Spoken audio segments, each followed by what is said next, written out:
ইমাম গাজ্জালী রহমতুল্লাহ আলাইহি তিনি মরুভূমির জমিনে দিয়ে হাঁটেন, হাঁটতে হাঁটতে হাঁটতে হাঁটতে আসরের নামাজের সময় হয়ে গেল। নামাজ পড়তে ওযু লাগে রে ভাই, কথা কন। শীতকালে না হইল সারে নাকি লাগেনি? মাশাআল্লাহ। তো এখন অজুর পানি পাচ্ছেন না, অজু করতে পারেন না, নামাজও পড়তে পারেন না। একটা মহিলা পর্দার আড়ালে থাকিয়া দেখছে এই বুজুর্গ কি যেন তালাশ করে। আড়ালে দাঁড়িয়ে বলে, হুজুর কি চাচ্ছেন? কয়, মা পানি চাই। কেন? তো আমি অজু করবো, নামাজ পড়বো। তো আমাদের পুষ্করিণীতে দেখেন পানি আছে কিনা, কিন্তু পুষ্করিণীতে পানি নাই, এটা মেয়েটা জানে। তারপরও বলে, দেখেন পুষ্করিণীতে পানি আছে কিনা। যে দেখে পুষ্করিণীর তলা সহ শুকনা, পানি নাই। এসে বলে, মা পানি তো নাই। কয়, পানি নাই হুজুর? কয়, না।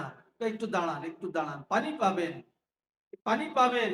এই কথা বলে মেয়েটা পুষ্করিণীর পানিতে যায়া 3 বার একটু থুতু বালাইছে। কি বালাইছে? থুতু বালাইছে। এইবার পানির জোয়ার এসে গেছে, মুহূর্তের মধ্যে পুরা পুষ্করিণী পানি ভরে গেছে। এবার কয়, হুজুর জানতো দেখেন পানি আসেনি। কয়, হ্যাঁ পানি আছে। এবার আপনি অজু করেন, নামাজ পড়েন। আল্লাহর ওলি অজু করলেন, নামাজ আদায় করলেন। নামাজ পড়ার পরে এবার ঘরের পাশে আসিয়া জিজ্ঞাসা করে, মা কি আমল করো গো মা? এই শুকনা পুষ্করির মধ্যে কিভাবে পানি আসলো একটু বলো। তখন মেয়েটা আড়ালে দাঁড়িয়ে দাঁড়িয়ে বলে, হুজুর আমি তেমন কিছু করি না, তবে 5টা কাজ আমি ছাড়ি না। কয়টা কাজ? জোরে বলেন, কয়টা কাজ? 5টা কাজ আমি ছাড়ি না। 1 নম্বরে, যেদিন আমি স্বামীর পালকিতে করে, স্বামীর গাড়িতে করে স্বামীর বাড়িতে ঢুকছি, সেদিন থেকে কোনো দিন আমি ঘরের বাহিরে যাই না, ঘরের বাহিরে যাই না। আর এখনকার মায়েরা কয় বদ্ধ করে থাকতে রাজি না। এই কথা ঠিক কিনা? আবার পর্দার ওয়াজ করলে কয় হুজুররা কোরআনের অপব্যাখ্যা করে। যেটা 14 গোষ্ঠী কোরআন জানে না, কোরআনের ব্যাখ্যা জানে না, এইটা ফতুয়া দেয় হুজুররা অপব্যাখ্যা করে। এই কথা ঠিক কিনা? আল্লাহ, আমি কোনোদিন ঘরের বাহিরে যাই না, 1 নম্বর। 2 নম্বরে, আমি কোনোদিন নামাজ কাজা করি না। 3 নম্বর, আমি কোনদিন কোরআন তেলাওয়াত ছাড়ি না, প্রতিদিন আমি কোরআন তেলাওয়াত করি। 4 নম্বরে, আমি আমার স্বামীর মনে কোনোদিন ব্যথা দেই না। 5 নম্বরে, আমি আমার স্বামীর সংসারের আঞ্জাম দিয়ে রাখি হাতে পায়ে। আর আমার জবানে সব সময়, সব সময় আল্লাহর হাবিবের উপরে দুরূদ শরীফ তেলাওয়াত করি। যার কারণে আল্লাহ পাক আমার জবানের মধ্যে, আমার থুতুর মধ্যেই বরকতটা দান করেছেন। যার কারণে আল্লাহ শুকনা পুষ্করিণীর মধ্যে পানির জোয়ার উঠাইয়া দিয়েছে।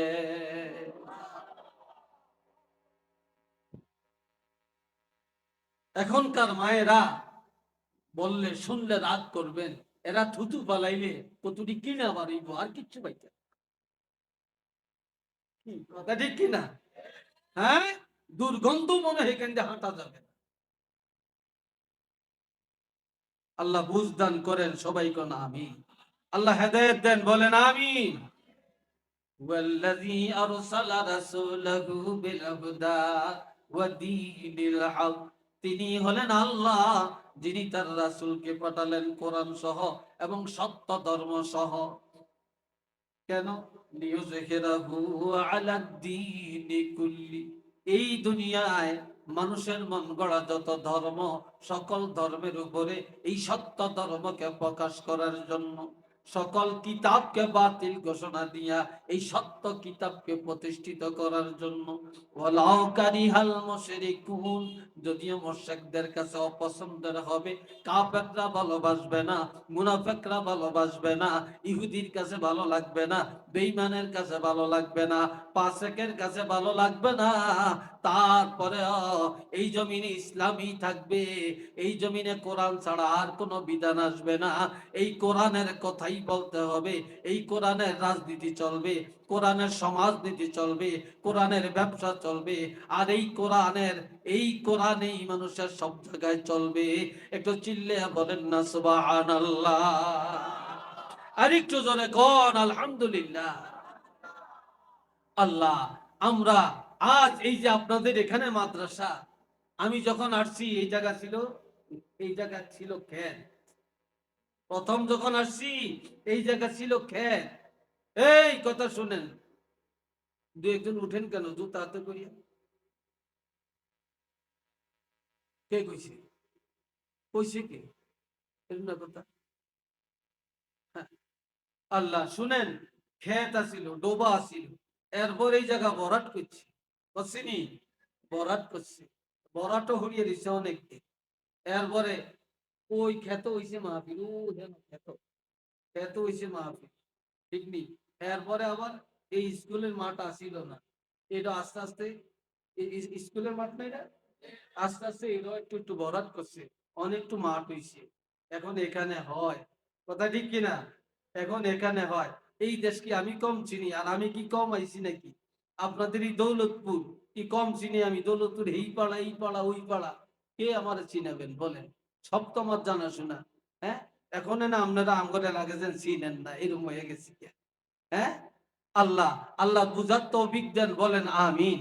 আর একটু জোরে কোন আমিন। এখন এখন কি সুন্দর দোতলা তিনতলা ভবন হয়ে গেছে, দোতলা তিনতলা ভবন হয়ে গেছে। আল্লাহ যেন কবুল করে, কোন আমিন। আর একটু জোরে কোন আমিন।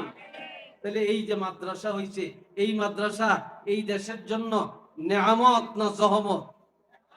রহমত কিনা বলেন? এই কোরআনের পক্ষে, এই কোরআন আপনাদের ছেলেরা পড়ে, মেয়েরা পড়ে, নুরানি আছে, আবার দেশ বিদেশ থেকে এসে পড়বে। এমন এক সময় আসবে এই মাদ্রাসা কত বড় যে হবে, আল্লাহ বড় করবে, এটা আপনারা থাকতেন না, দেখতেন না। আপনার সারসিনা আলিয়া মাদ্রাসা একটা মক্তব ছিল, আজকে কোথায়? সরমনাই একটা মক্তব ছিল, আজকে কোথায়? উজানি মক্তব দিয়ে শুরু করছে, আজকে কোথায়? কি বলেন আপনারা? আজকে কোথায় আপনারা দেখেন? আপনি সব জায়গায় তালাশ করে দেখেন, একে শুরু হয়েছে, এটা আল্লাহ নিতে নিতে নিতে নিতে কোথায় পর্যন্ত পৌঁছায়, সে তো আল্লাহরই ফয়সালা। তবে নিয়ত যদি ইখলাস থাকে, ইনশাল্লাহ এটার উন্নতি হবেই, আল্লাহর কোরআনের উন্নতি হবেই হবে ইনশাল্লাহ। আল্লাহ যেন কবুল করে, সবাই বলেন আমিন। আর একটু আওয়াজ দিয়ে বলেন আমিন।